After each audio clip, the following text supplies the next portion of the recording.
सुप्रभात बच्चों। मैं पूनम भेंगरा केजी बेबी मांडू से आज मैं आप लोगों को अर्थ की दृष्टि से वाक्य के भेद पढ़ाऊंगी। पिछले वीडियो में हमने पढ़ा था रचना की दृष्टि से वाक्य के भेद। आइए आज हम लोग पढ़ेंगे अर्थ की दृष्टि से वाक्य के भेद। बच्चों, अर्थ की दृष्टि से वाक्य के 8 भेद होते हैं।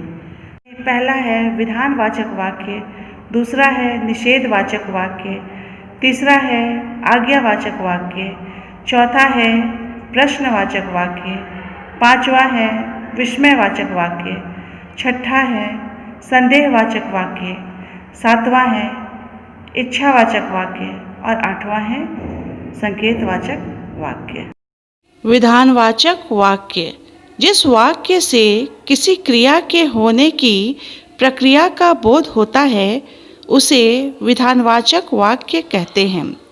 जैसे वह पढ़कर सो गया। इन वाक्यों में क्रिया के होने अथवा उसकी प्रक्रिया का बोध होता है।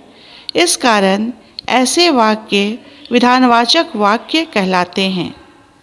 निषेधवाचक वाक्य जिस वाक्य से किसी कार्य के न होने का बोध होता है उसे निषेधवाचक वाक्य कहते हैं। जैसे तुमने खाना नहीं खाया। इन वाक्यों में क्रिया के न होने का बोध होता है। इस कारण ऐसे वाक्य निषेधवाचक वाक्य कहलाते हैं। तीसरा है आज्ञावाचक वाक्य। जिस वाक्य में किसी प्रकार की आज्ञा अथवा अनुरोध का बोध हो उसे आज्ञावाचक वाक्य कहते हैं। जैसे तुम नहाओ। इन वाक्यों में आज्ञा का बोध होता है। इस कारण ऐसे वाक्य आज्ञावाचक वाक्य कहलाते हैं। चौथा है प्रश्नवाचक वाक्य। जिस वाक्य से किसी प्रकार का प्रश्न करने का बोध होता है उसे प्रश्नवाचक वाक्य कहते हैं। जैसे क्या तुम नहा रहे हो। इन वाक्यों में प्रश्न किए जाने का बोध होता है। इस कारण ऐसे वाक्य प्रश्नवाचक वाक्य कहलाते हैं। पांचवा है विस्मयवाचक वाक्य।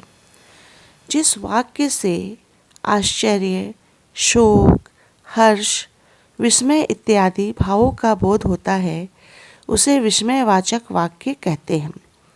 जैसे आहा, तुम्हारे आने से सभी प्रसन्न हैं। इन वाक्यों में विस्मय के भाव का बोध हो रहा है। इस कारण ऐसे वाक्य विस्मयवाचक वाक्य कहलाते हैं। छठा है संदेहवाचक वाक्य। जिस वाक्य द्वारा किसी प्रकार का संदेह प्रकट हो उसे संदेहवाचक वाक्य कहते हैं। जैसे राम घर पहुंच गया होगा। इन वाक्यों से संदेह या संभावना का बोध होता है। इस कारण ऐसे वाक्य संदेहवाचक वाक्य कहलाते हैं। सातवां है इच्छावाचक वाक्य। जिस वाक्य से किसी इच्छा, आशा या शुभकामना का बोध होता है उसे इच्छावाचक वाक्य कहते हैं। जैसे तुम अपने उद्देश्य में सफल रहो। इन वाक्यों में आशा, इच्छा तथा कामना का बोध स्पष्ट है। इस कारण ऐसे वाक्य इच्छावाचक वाक्य कहलाते हैं। आठवां और अंतिम है संकेतवाचक वाक्य। जिस वाक्य का एक हिस्सा दूसरे हिस्से की संभावना पर निर्भर करता है उसे संकेतवाचक वाक्य कहते हैं। जैसे यदि तुम चलो तो मैं भी चलूं। इन वाक्यों में संकेत अथवा शर्त का बोध स्पष्ट है। इस कारण ऐसे वाक्य संकेतवाचक वाक्य कहलाते हैं। ठीक है बच्चों, आज हमने पढ़ा अर्थ के दृष्टि से वाक्य के भेद। अब मैं इसी से संबंधित कुछ प्रश्न दे रही हूँ, उसे आप लोग बनाइए। फिर जल्द ही अगले वीडियो में मिलते हैं। धन्यवाद।